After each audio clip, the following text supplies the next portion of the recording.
પાડવાની વાત નથી હોતી. એમાં એક શુદ્ધ હાસ્ય રસનું સ્વરૂપ હોય છે કે જે બાપ અને દીકરી સાંભળી શકે, ખાસ કરીને. અને હું તો એમાં બહુ સ્ટ્રિક્ટલી માનું છું કે જે મારી સ્ક્રિપ્ટ, મારા 34 જેટલા ઓડિયો વિડિયો ટાઇટલ છે, એ સ્ક્રિપ્ટ તૈયાર કર્યા પછી પહેલા મારું ફેમિલી એને સેન્સર કરે છે.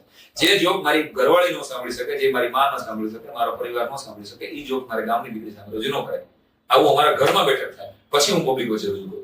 એટલે ભૂલ નથી થતી. કહેવાનો અર્થ કે નહીતર અમારી વચ્ચે હાસ્યરસમાં અને વલ્ગારિટીમાં બહુ પાતળી ભેદરેખા હોય છે. પણ એવા આપણે કોઈને ક્રિટિસાઇઝ નથી કરતા, પણ ઘણા બધા કલાકારો માં એવું જોવા મળે છે.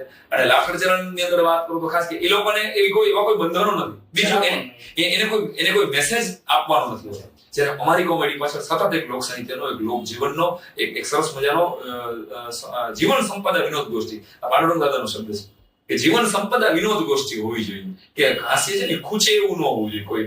એ કોઈ કોમ ઉપર આપણે ક્રિટિસિઝમ નથી હોતું, કોઈ ધર્મ ઉપર નથી હોતું. અને એટલીસ્ટ બાપ ને દીકરી પરિવાર માની શકે એવું શુદ્ધ હાસ્ય રસ હોય.